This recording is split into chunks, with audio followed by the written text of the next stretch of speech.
Jesus was watching her from wherever he was. Not from heaven, from this earth. You see, this tomb was a privately owned property belonging to Joseph of Arimathea, a very rich, influential Jewish disciple of Jesus, who could afford to carve out this big roomy chamber, a sepulchre for himself. Around this sepulchre he had his vegetable garden and his country home, where he went for his holidays, for the weekends with his family. It's not out in the bundu that he was planting wheat and corn for other people's sheep and goats to graze upon. He must have his gardener's quarters, people to look after his garden.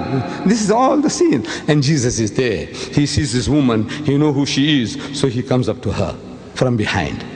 And he finds her weeping. So he said, "Woman, woman, why weepest thou? Whom seekest thou?" Doesn't he know? Doesn't he know? Of course he knows. Then why does he ask such a silly question? No, it's not a silly question. Actually, he's pulling her leg, metaphorically. Not physically, metaphorically. He's pulling her leg. He says, "Woman, why weepest thou? Whom seekest thou?" She, I'm reading your Bible. She, supposing him to be the gardener. I'm asking, why does she suppose he's a gardener? Do resurrected bodies look like gardeners? Huh? That we all, when we are resurrected at the end of time, everybody wakes up as a gardener.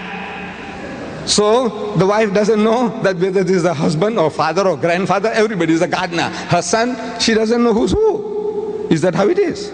No, the resurrected bodies will be yourself. Everybody will be able to recognize you. It will be the real you. So why does she suppose he's a gardener? I said, because he's disguised as a gardener. Why is he disguised as a gardener? What for? I say, because he's afraid of the Jews. Why is he afraid of the Jews? I say, because he didn't die and he didn't conquer death. Had he died, and if he had conquered death, there's no need to be afraid anymore. Because the resurrected bodies can't die twice. You ask me, who says that? I said, your Bible. Paul says, it is ordained unto all men once to die, and after that the judgment. You can't die twice. So if he had conquered death, no need to be afraid, because nobody can kill him anymore. But he had escaped death by the skin of his teeth. If he gets caught, they'll make doubly sure, the Jews make doubly sure that they kill him. So he's disguised as a gardener. She's supposing him to be the gardener. Says, "Sir, if you have taken him hence, tell me, where have you laid him? To rest, to relax, to recuperate, not where have you buried him? So that I might take him away. I alone, one frail Jewess, carrying away a dead rotting corpse of at least 160 pounds, not like me, I'm 200. Not like me. Jesus, sturdy, muscular young man, 160 at least, with 100 pounds weight of medical make him 260. Can you imagine this Jewess carrying this rotting corpse like an American superwoman? She could do. I said, take him and carry him and take him where?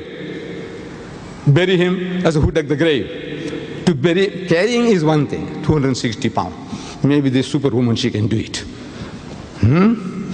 But to bury him, she'll have to dump him in a hole. Does it make sense? She's got to dump him in a hole. Does that make sense? No. She's talking about that I alone might take him away for treatment, to look after him. Come on. My dear brothers and sisters, look, each and everything, every verse I'm telling you now, I give you 30 different reasons from the Bible that Jesus didn't die. He was alive. 30 different reasons from the Bible. I have written a book called Crucifixion or Crucifixion.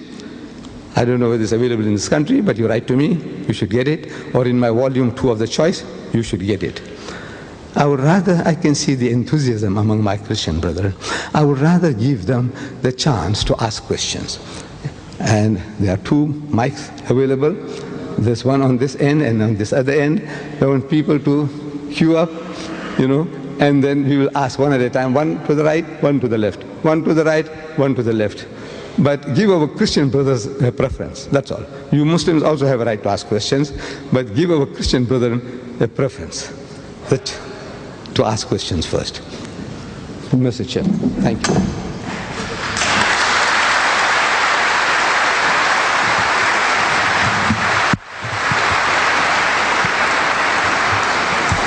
Thank you.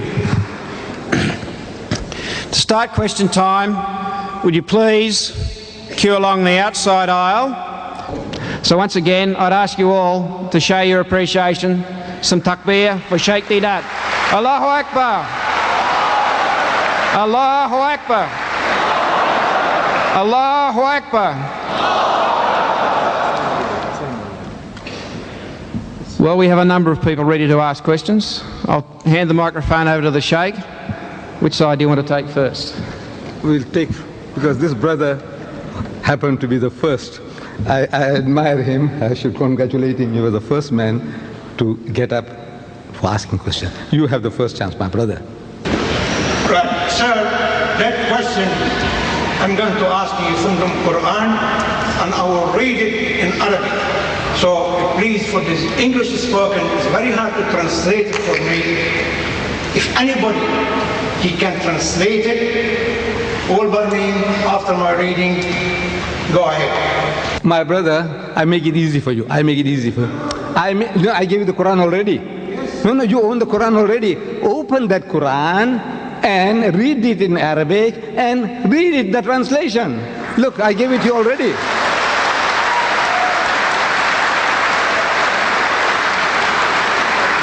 Be fair. Look, I give you time. I give you a chance. I give you a chance. You get that Quran, find that verse, read it in Arabic, and give them the translation. You do that.